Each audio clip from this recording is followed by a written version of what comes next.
সাহাবারা বললেন, ইয়া রাসূলুল্লাহ, আর একটু বাড়িয়ে দোয়া করতে পারলেন না?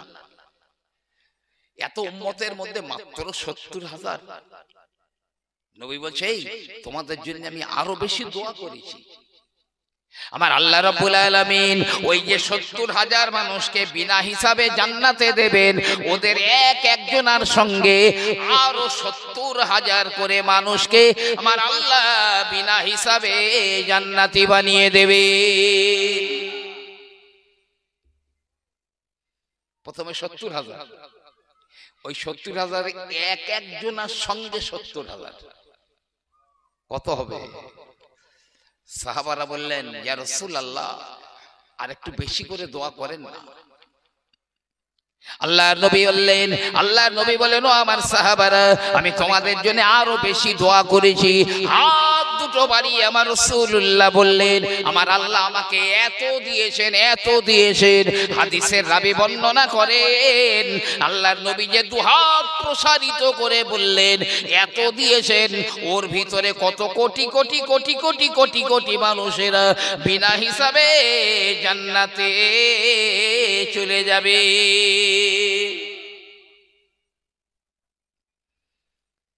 এই প্রত্যেক দিন আপনাদের অসুবিধা হচ্ছে না তো ভাই? এমনি রাত 12টা বেজে গেলে আমি জানি শ্রোতার 12টা বেজে যায়, কারণ আপনাদের কটা বেজেছে আমি ঠিক বলতে পারছি না। তবে অসুবিধা হলে আমাকে বলবেন। আমি একটা মিনিট সময় আপনার ফালতু নষ্ট করছি না। আমি চেষ্টা করছি মানুষ যেন আল্লাহর রহমত থেকে নিরাশ না হয়ে যায়। আমার আল্লাহ কত বড় দয়ালু।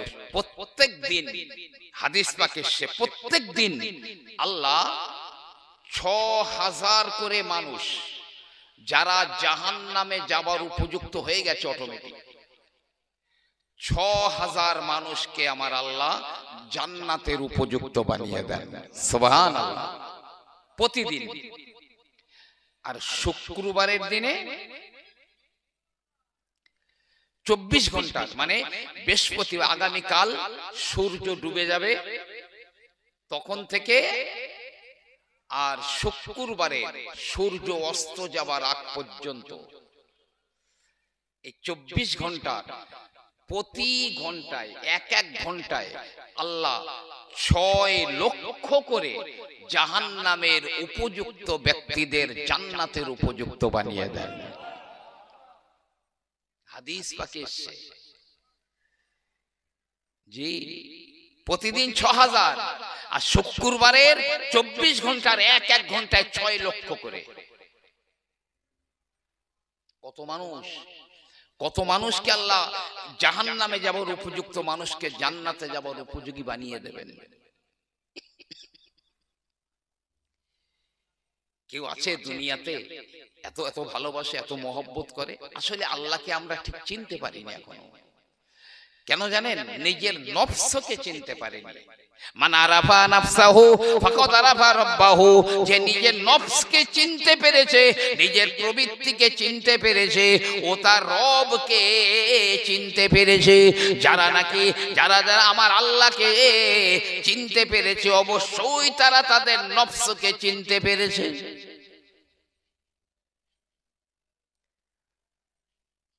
আরে ইবলিস যখন শয়তান হয়ে গেল, তো ইবলিস বলছে, আল্লাহ ওই আদমের জন্য শয়তান হয়েছে, আমি আদম সন্তানের এক হাত দেখে লোক তো লিবি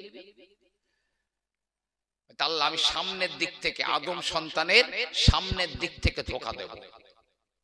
আল্লাহ বলে, ঠিক আছে তুই দিবি, যা। আল্লাহ পেছনের দিক থেকে ধোঁকা দেব। ঠিক আছে, যা দিবি। ইবলিস বলছে, আল্লাহ আমি ডান দিক থেকে ধোঁকা দেবো। আল্লাহ বলছে, যা দিবি। আল্লাহ বাম দিক থেকে ধোঁকা দেবো। আল্লাহ বলে, তাও দিবি, যা। সামনে পিছনে ডাইনে বায়ে সব দিক থেকে ইবলিস ধোঁকা দেবে, আর আল্লাহ ক্ষমতা দিয়েছেন। ফেরেশতারা বলে আল্লাহ পাক, হে আমার আল্লাহ, তাহলে তো কেউ জান্নাতে যেতে পারবে না।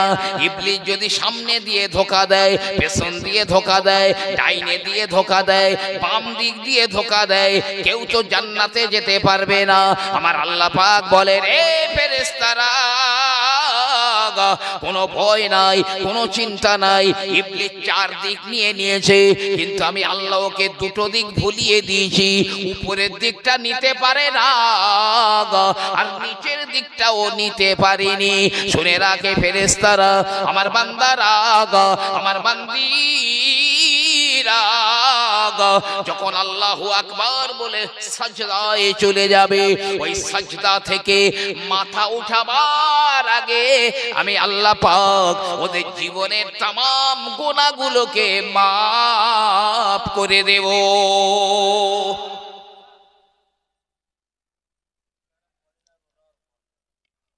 যে একটা সাজদায় কি আছে যদি মানুষ জানতে পারত, বিশ্বাস করেন সাজদা থেকে আর মাথা উঠাতে চাইতো না। मिलता है क्या सजदा में, जरा सिर झुका के देख ले, सजदा में जाके देख ले।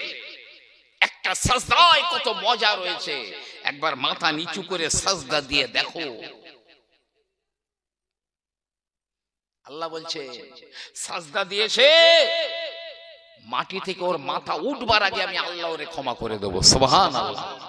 আল্লাহ পাক বলেন, আল্লাহ রাব্বুল আলামিন বলেন, হে আমার ফেরেশতারা, আমার বান্দারা, আমার বান্দিরা যখন দুহাত আকাশের দিকে তুলে বলবে আল্লাহ ভুল করেছি, আল্লাহ মাফ করে দাও, আমি আল্লাহ পাক বলছি ওরা ওদের হাতগুলো মুখে মালিশ করবার আগে আমি আল্লাহ ওদের জীবনের গুনাহগুলো মাফ করে দেব।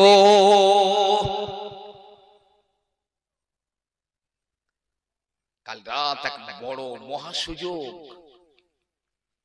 বড় সুযোগ গুনাহ মাফ করে নেবার। আল্লাহ মেহেরবানি করে দিয়েছেন এই শবে বরাতের রাত, বড় নিয়ামতের রাত আল্লাহ পাক দিয়েছেন। কত রহম করবেন আল্লাহ কিয়ামতের দিনে, নেকি আর গুনাহ তো ওজন করবেন। একটা মানুষের একটা নেকি কম পড়েছে, একটা, আল্লাহ বলছে জাহান্নামে যেতে হবে, কোনো লাইন নেই, একটা নেকি কম জাহান্নামে যাও। লোকটা বলছে আল্লাহ, যাদের জন্য দুনিয়াতে মাথার ঘাম পায়ে ফেলেছি, গায়ের রক্ত পানি করে দিয়েছি, আমার ছেলে পিলে, বিবি বাচ্চা, মা বাপ, একটু সময় দাও, আমি ওদের কাছ থেকে একটা নেকি এনে দিচ্ছি। আল্লাহ বলতে যদি একটা নেকি আনতে পারিস তাহলে আর জাহান্নামে যেতে হবে না, যা। গিয়েছে, মা একটা নেকি কম পড়েছে, একটা নেকি দাও না। এই দুনিয়ায় আমার কোনো ছেলে ছিল না, বেরো। বাপের কাছে গেছে, আব্বা একটা নেকি দাও না। এই আমার কোনো সন্তান ছিল না, বেরিয়ে যা। যে ছেলে বলবে, মেয়ে বলবে, বিবি বলবে আমার স্বামী ছিল না, কেউ একটা নেকি দেবে না, কেউ দিল না। বরং কোরআনুল কারীমে আমার আল্লাহ পাক বলেন, ইয়াউমা ইয়াফিরুল মারউ, ওই দিনে মানুষেরা একে অপরকে দেখে পালিয়ে যাবে। ছেলে বাপের দেখে পালাবে, বাপ ছেলের দেখে পালাবে, একে অপরের দেখে দেখে পালিয়ে যাবে। আমার কাছে না একটা নেকি চেয়ে বসে। ওই লোকটা দেখলো একটা নেকি আমার কেউ দিল না, কাঁদতে কাঁদতে এবারে চলে যায়, জাহান্নামে যাওয়া লাগবে। আমার একটা নেকি কম পড়ে গেছে। যেতে যেতে একজন মানুষের সঙ্গে দেখা হয়ে গেল। ওই লোকটা বলে, ভাই এমন করে কেন কাঁদিস, কি হলে বল? বলে ভাই রে, আমার একটা নেকি কম পড়েছে, আল্লাহ জাহান্নামে যাবার ফয়সালা দিয়ে দিয়েছেন। আমি আমার মা বাপ, ভাই বোন, বিবি বাচ্চা সবার কাছে গেলাম, কিন্তু না না না, একটা নেকি তো দিল না, বরং ওরা আমাকেই অস্বীকার করে দিল। কেউ একটা নেকি দিল না। এখন তো জাহান্নামে যেতে হবে। তাই এই কাঞ্চি ভাই, তাই তোর একটা নেকি কম, তাই জাহান্নামে যেতে হবে। বলে হ্যাঁ। বলছে ভাই শোন, আমার তো টোটাল একটা নেকি, সব গোনা, নেকি শুধু একটা, তোর একটা কম বলে যেতে পারছিস না, তাহলে আমার একটা নেকিলে ফালতু আর আমি কি করব? তা আমার ওই একটা নেকি তুই নিয়ে যদি জান্নাতে যেতে পারিস তা তুই যা, আমি তো এমনিও পারবো না, অমনিও পারবো না, একটা নেকি নিয়ে আর কি করব?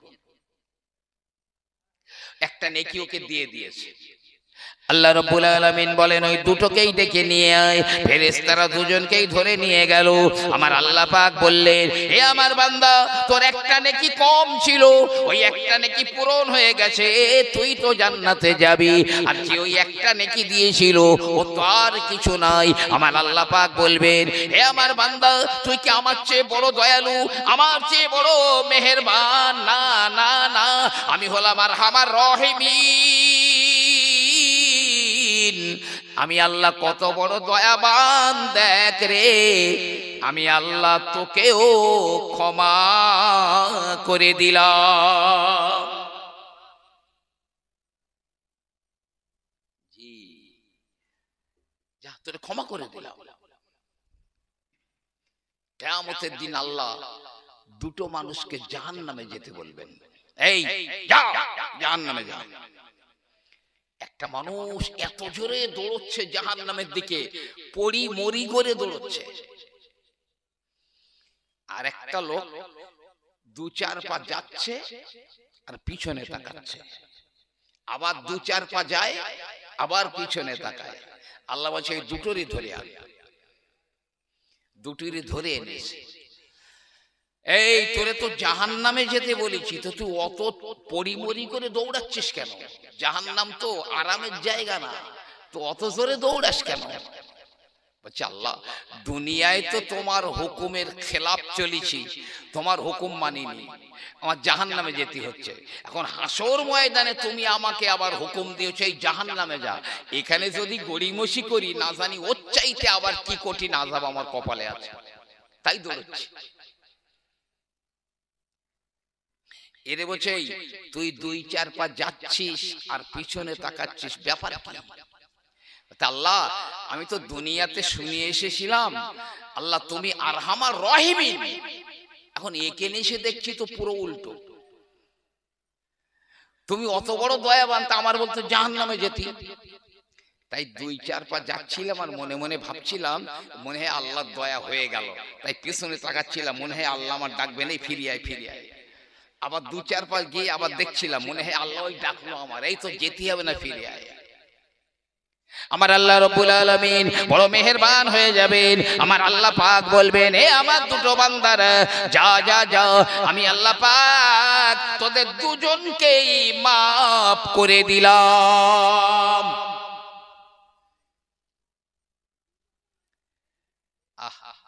আমার আল্লাহ কত মেহেরবান। এই যে আমরা জাহান্নাম বলি, তো এই ঈমানদার মানুষরা মোটেও ভয় পাবেন না। ঈমানদার মানুষ যারা জাহান্নামে যাবে সেটা মনে করবেন আল্লাহ পাকের বড় মেহেরবানি। যে ঈমানদাররা জাহান্নামে যাবে সেটা আমার আল্লাহ পাকের অশেষ দয়া তার উপরে। যদি বলেন কেন,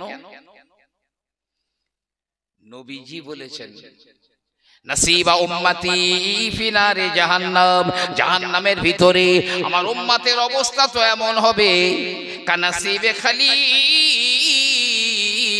ইব্রাহিম ফি নারে নমরুদ, নমরুদের আগুনের ভিতরে ইব্রাহিম নবী আলাইহিস সালাম যেমন ছিলেন, জাহান্নামের ভিতরে আমার উম্মতেরা তেমন থাকবে।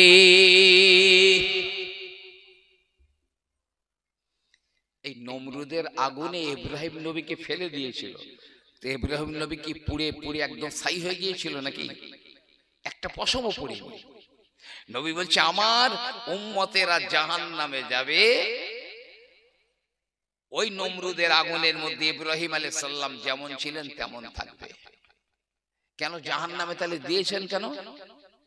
এ ভাই, পেয়ালায় অ্যাসিড নেবেন, নিয়ে যে সোনায় খাদ রয়েছে ওই খাদ যুক্ত সোনা অ্যাসিডে ডুবিয়ে দেবেন, খাদগুলো সব পুড়ে যাবে, সোনা পুড়বে, সোনাটা অরিজিনাল থেকে যাবে।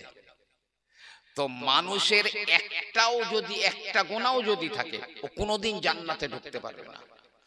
জান্নাতে যাওয়ার সবচাইতে প্রতিবন্ধকতা সৃষ্টি করবে কোনো পাপ, সে একটা হলেও। তাই আমার আল্লাহ রাব্বুল আলামিন এই ইমানদার মানুষ যাদের পাপ রয়েছে, যে ইমানে খাদ রয়েছে, জাহান্নামের আগুনে আমার আল্লাহ পাক দিয়ে দেবেন। খাদগুলো পুড়ে যাবে, গুনাহগুলো পুড়ে যাবে, ইমানদার পুড়বে না। যেমন ওই সোনাটা পুড়লো না, অ্যাসিডের ভিতরে সোনা পুড়ে যায় না, ঠিক জাহান্নামের ভিতরে ইমানদারেরা পুড়বে না, শুধু গুনাহগুলো পুড়ে যাবে। গুনাহগুলো যেই না পুড়ে যাবে আমার আল্লাহ পাক তাকে জান্নাতি বানিয়ে দেবে। এখন এই গুনাহগার ইমানদার এদের তাহলে জাহান্নামে যাওয়াটা রহমত না? গুনাহগুলো আল্লাহ পাক সব পুড়িয়ে দিয়েছে, এখন তো জান্নাতের উপযুক্ত হয়ে গেছে। গুনাহ থাকলে হতো না, হারগিজ নয়। আল্লাহ এত বড় দয়ালু, এত বড় মেহেরবান, আপনি ভাবতে পারবেন না। কিয়ামতের মহাময়দানে, হাসরের মহাময়দানে আমার রাসূলুল্লাহ সাজদায় পড়ে যাবেন, আল্লাহ পাকের দরবারে কেঁদে জারে জার হয়ে যাবেন। আমার আল্লাহ রাব্বুল আলামিন বলবেন, ইয়া মুহাম্মদ, এ আমার নবী মুহাম্মদ, ইরফা রাসাকা, মাথা উঠান, সালতুতা, আপনি চান, আপনি চান, আপনাকে দেওয়া হবে। আমার নবী বলবেন, আল্লাহ আমার উম্মত, আমার উম্মত, আমার উম্মত। আমার আল্লাহ পাক বলবেন, হে আমার হাবিব, আপনার যে উম্মতের অন্তরে এক মোটরের দানা পরিমাণ ঈমান রয়েছে, জান জান জান, তাদেরকে জাহান্নাম থেকে তুলে জান্নাতি বানিয়ে দেন। নবী পাক যাদের অন্তরে মোটর দানা পরিমাণ ঈমান রয়েছে সব তুলে জান্নাতে দিয়ে দেবেন। আবার আমার নবী পাক সাজদায় পড়ে যাবেন, কেঁদে জারে জার হয়ে যাবেন। আল্লাহ পাক আবার বলবেন, ইয়া মুহাম্মদ, ইরফা রাসাকা সালতুতা, হে আমার নবী মাথা ওঠান, মাথা ওঠান, কি চান বলুন আমি দেব। নবী বলবেন, উম্মতি উম্মতি উম্মতি, আল্লাহ আমার উম্মত, আমার উম্মত। আমার আল্লাহ পাক বলবেন, হে আমার প্যারা নবী, যার অন্তরে মুসুর দানা পরিমাণ, মুসুরের দানা পরিমাণ ঈমান রয়েছে, ওদেরকেও জান্নাতে দিয়ে দিন। নবী তাদের টেনে জান্নাতে দিয়ে দেবেন। আল্লাহর নবী আবার সাজদায় পড়ে কাঁদবেন। আল্লাহ বলবেন, মাথা ওঠান, কি চান? নবী আমার বলবেন, উম্মতি। আমার আল্লাহ পাক বলবেন, হে আমার নবী, যাদের অন্তরে সরিষা পরিমাণ ঈমান রয়েছে ওদেরকেও আপনি জান্নাতে পাঠিয়ে দিন। ওরাও জান্নাতে চলে গেল। জি, নবী পাক আবার সাজদায় পড়ে কাঁদবেন। আল্লাহ পাক বলবেন, হাবিব, দুনিয়াতে অনেক কাঁদিয়েছি, আমি আর হাসর ময়দানে আপনাকে কাঁদাতে চাই না, কি চান বলুন। নবী শুধু বলবেন, আল্লাহ আমার উম্মত। আল্লাহ বলবেন, নবী, যাদের অন্তরে যাররা পরিমাণ ঈমান রয়েছে, যাররা মানে খালি চোখে দেখা যায় না, এত ছোট যাররা পরিমাণ ঈমান আছে, ওদেরকেও আপনি জাহান্নাম থেকে বার করে জান্নাতে দিয়ে দিন। নবী পাক তাদেরকেও টেনে জান্নাতে দিয়ে দেবেন। বলুন না সুবহানাল্লাহ। এখন আল্লাহ পাক এবারে বলবেন, নবীরা সুপারিশ করে জান্নাতে নিয়ে গেল, রাসূলরা সুপারিশ করলো, জি সাহাবারা করলো, আলেমরা করলো, হাফেজরা করলো, পীর সাহেবরা করলো, হাফেজ সাহেবরা করলো, সুপারিশ করে করে তো নিয়ে গেল।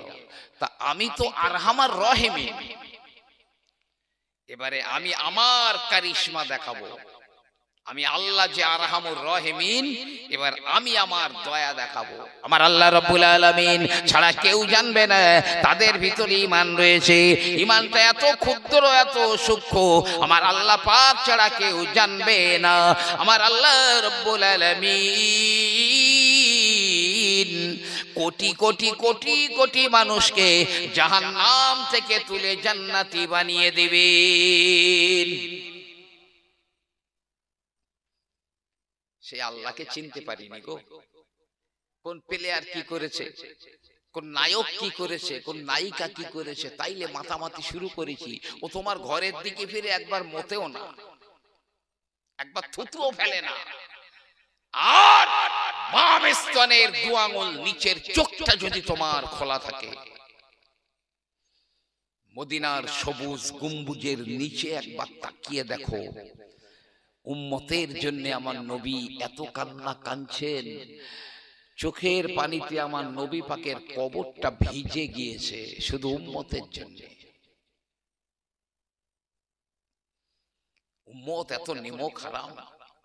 আল্লাহ নবীর ইন্তেকাল হয়ে গেল, ইন্তেকাল হয়ে যায়। গোসল দেওয়ার পরে আমার নবীজিকে কাফন দেওয়া হলো, কবরের ভিতরে দাফন করে কবরের ভিতরে নামিয়ে দেওয়া হলো। হযরতে আব্দুল্লাহ ইবনে আব্বাস রাদিয়াল্লাহু তাআলা আনহু আমার নবীজির মাথার দিকে নেমেছেন। চারজনা নেমেছিল, যে এমনি করে হযরতে আবু বকর কবরের উপরে দাঁড়িয়ে রয়েছেন। নবী পাকের লাশ মোবারক নামানো হয়ে গেছে, আবু বকর সিদ্দিক উপরে দাঁড়িয়ে।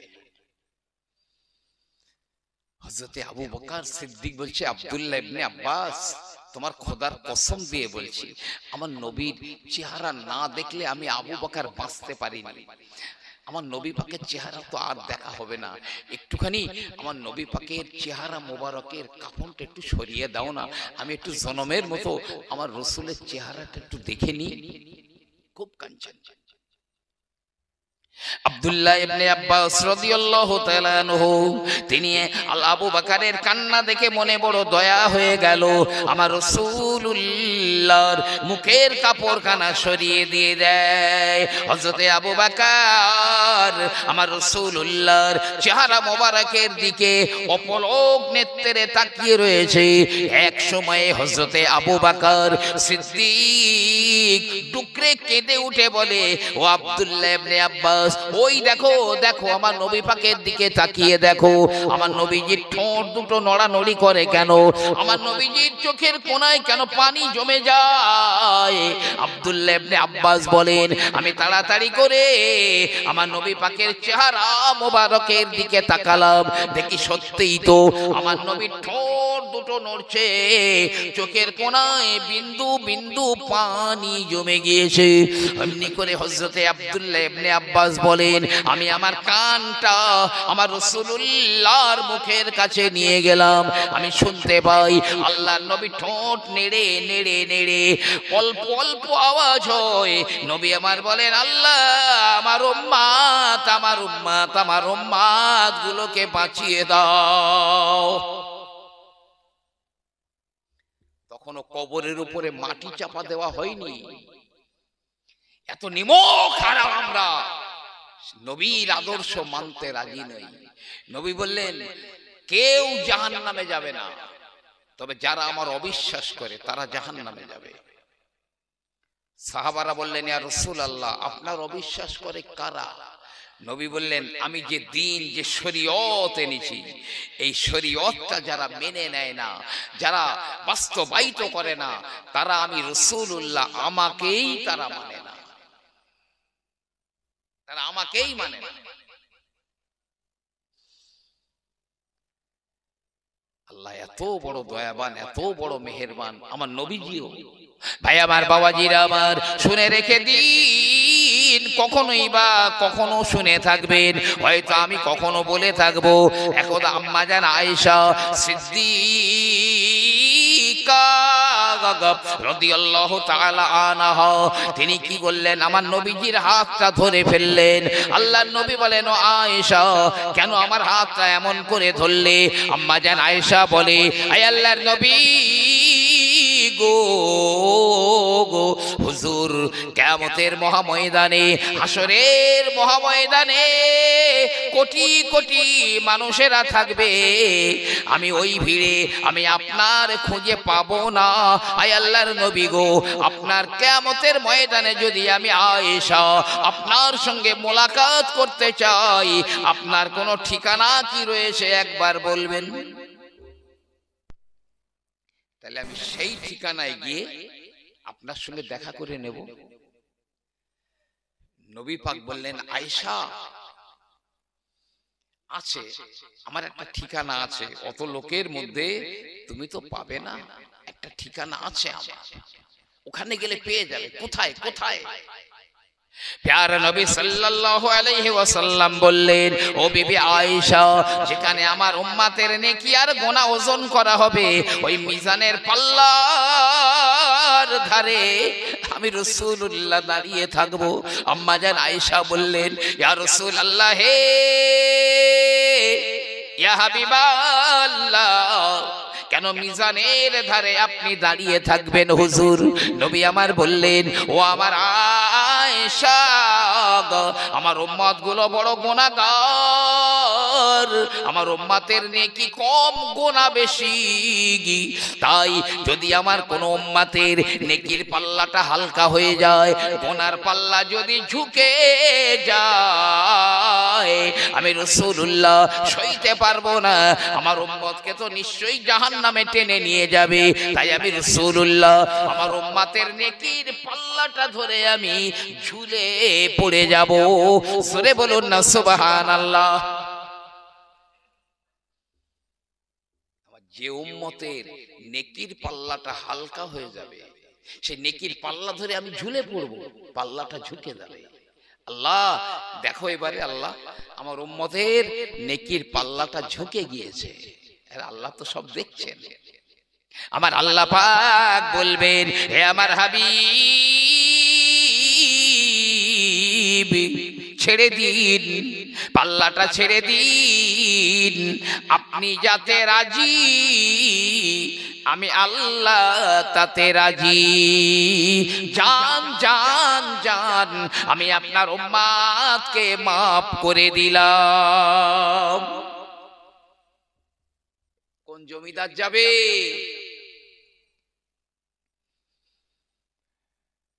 যে কোন প্লেয়ার যাবে? নায়ক নায়িকা, ড্যান্সার, গায়ক গায়িকা, কোন নেতা যাবে না, হারগিজ যাবে না। আম্মা জান আয়েশা সিদ্দিকা রাদিয়াল্লাহু তাআলা আনহা বললেন, ইয়া রাসূলুল্লাহ, ইয়া হাবিবাল্লাহ, হুজুর, আমি মিজানের ধারে গিয়ে যদি আপনাকে না পাই, তাহলে 2 নম্বর কোন ঠিকানা আপনার কি রয়েছে? আমি ওই জায়গায় গেলে আমি আপনার সঙ্গে দেখা পাবো। মিজানের ধারে গিয়ে দেখলাম আপনার পেলাম না, তাহলে নবী পাক বলছে, আমার আরেকটা ঠিকানা আছে আয়েশা, ওখানে গেলে পেয়ে যাবে। কোথায়? নবীজি বলছে, হাউজে কৌসারের ধারে আমি দাঁড়িয়ে থাকবো, হাউজে কৌসারের ধারে আমি দাঁড়িয়ে থাকবো। কেন? ইয়া রাসূলুল্লাহ, আপনি কেন হাউজে কৌসারের ধারে দাঁড়াবেন? আল্লাহর নবী আল্লাহর হাবিব বললেন, ও বিবি আয়েশা, হাউজে কৌসার তো আমার আল্লাহ রাব্বুল আলামিন বানিয়েছেন, তবে হাউজে কৌসারটা আল্লাহ পাক আমার নামে রেজিস্ট্রি করে দিয়েছেন। কৌসারের মালিক আমার আল্লাহ, আমি নবী আমাকে বানিয়ে দিয়েছেন। কোরআনুল কারীমে আমার আল্লাহ পাক বললেন, ইন্না আ'তাইনাকাল কাউসার, হে আমার নবী আমি আপনাকে কৌসারের মালিক বানিয়ে দিলাম। কিয়ামতের মাঠে আমার উম্মতের পিপাসার জন্য জীব বেরিয়ে যাবে। কতটা? কারোবা 70 হাত জীব বেরিয়ে যাবে। সেদিন তো মানুষে একটু একটু থাকবো না আমরা। আদম আলাইহিস সালামের মতো লম্বা, ওই রকম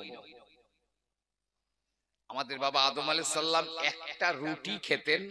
রুটিটা কত বড় জানেন?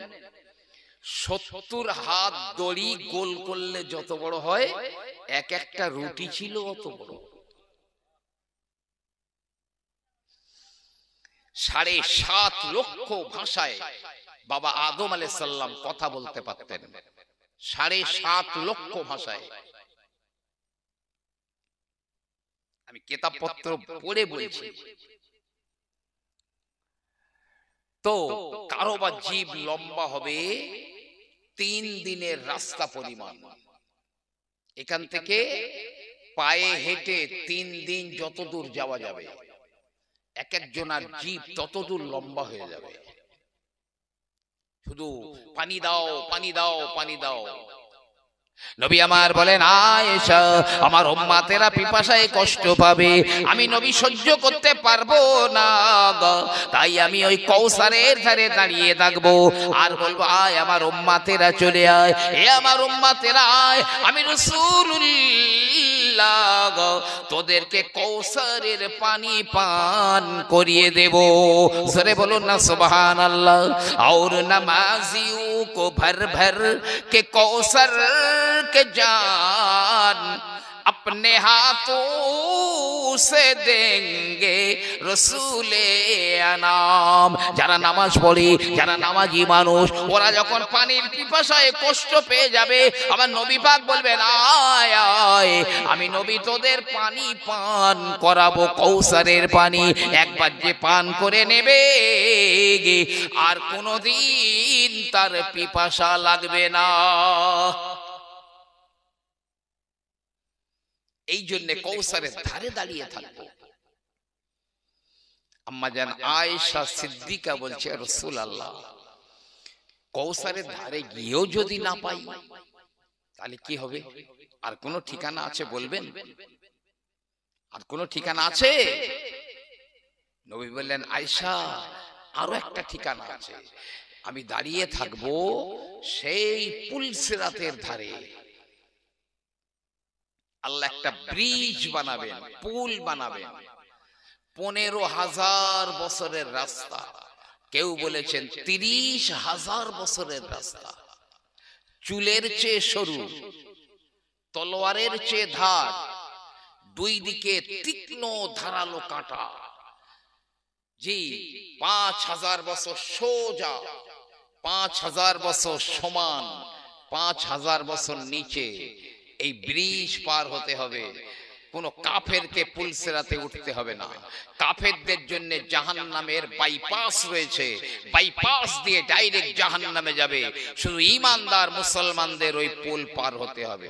কোন জমিদার পার হবে? এই ভাই, তবে ঈমানদার আল্লাহ হলে সব জায়গায় ছাড়ে আসে, জানেন? সব জায়গায় ছাড়ে আসে। দুটো একটা বলি। আম্মা জান আয়েশা সিদ্দিকা খুব কাঁদছেন, একদিন খুব কাঁদছেন। প্রিয় নবী আমার বললেন, হে আয়েশা কাঁদো কেন, কান্নার কারণটা বলো। আম্মা জান আয়েশা বললেন, ইয়া রাসূলুল্লাহ, ইয়া হাবিবাল্লাহ, আপনি কবরের চাপের কথা বলেছেন। কবর এমন করে চাপ দিবে, একদিকের পাঁজরগুলো আর একদিকের পাঁজরের ভিতরে ঢুকে যাবে। আল্লাহর নবী হাতটা এমন করে দেখালেন, এক ধারের পাঁজর আর একদিকের পাঁজরে ঢুকে যাবে, লাশটা সরু সুতোর মতো হয়ে যাবে। আল্লাহর নবী ওই কবরের চাপের কথা মনে করে আমি আয়েশা কাঁদি। আল্লাহর নবী বললেন, আয়েশা গো কেঁদো না, কেঁদো না। ইমানদার মানুষদের জন্য কবরের চাপ হবে বটে, তবে কেমন হবে? ও আয়েশা, কোন আদরের সন্তানের মাথা ব্যথা হয়, কোন আদরের সন্তান তার মাথা ব্যথা হয়, আর তার স্নেহময়ী মমতাময়ী আম্মা জান ওই ছেলেটার কপালটা, ওই ছেলের কপাল টিপে টিপে দিচ্ছে, ওই ছেলেটার যেমন আরাম হয়, ইমানদার মানুষদের কবরের চাপটা এমন আরামদায়ক হবে।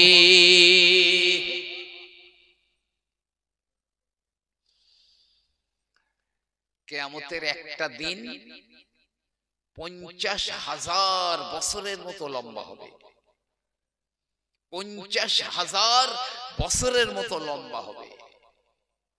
কিন্তু ঈমানদারদের জন্য কতক্ষণ হবে?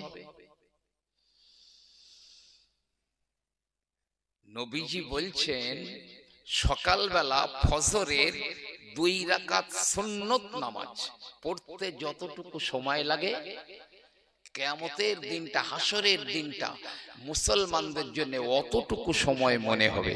বলুন না সুবহানাল্লাহ। আরে ওখানেও ছাড়,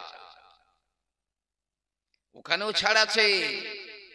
50,000 বছরের মতো লম্বা ঈমানদারদের জন্য হবে না। ঈমান নেই তো সব শেষ, সব শেষ। আয়েশা, আমি ওই পুল সিরাতের ধারে দাঁড়িয়ে থাকবো, আমার উম্মতেরা পুলের উপরে উঠবে, টলমল টলমল টলমল টলমল করবে। না না, আমার উম্মত যাতে কেটে কেটে জাহান্নামে না পড়ে যায়, তাই আমি রাসূলুল্লাহ ওই পুল সিরাতের ধারে দাঁড়িয়ে থাকবো। আমার উম্মতেরা যখন পুলে উঠবে, আর আমি রাসূলুল্লাহ আমি তাদের হাত ধরে ধরে বিদ্যুতের গতিতে পলকে পলকে পলকে আমার উম্মত গুলোকে পুল সিরাত পার করিয়ে দেব। তবে ঈমানদারদের জন্য পুল সিরাত ওই চুলের থেকে সরু আর তলোয়ারের চেয়ে ধার এমন হবে না, ঝলমলে আলো এবং বিশাল চওড়া রোড, বিশাল চওড়া হাইওয়ে হয়ে যাবে। ওই সরু থাকবে না আর ধারও থাকবে না। হে বলুন না সুবহানাল্লাহ। পথ খোলা আছে অনেকে, এখন অনেক সময় আছে বাঁচবার, যদি তারা ফিরে আসে। আল্লাহ ওই বান্দার পথের দিকে তাকিয়ে আছে, আমার বান্দা মনে ফিরে এলো। কেউ যখন তওবা করে নেয়, আল্লাহর কাছে অনুতপ্ত হয়ে যায়, আমার আল্লাহ পাক ফেরেশতাদের বলেন, এ ফেরেশতারা, আসমানে ঘোষণা করে দাও, অমুক গ্রামে অমুকের বেটা অমুক আমি আল্লাহ আমার সঙ্গে সন্ধি করে নিয়েছে। গোটা আসমানে খবর ছড়িয়ে যায়।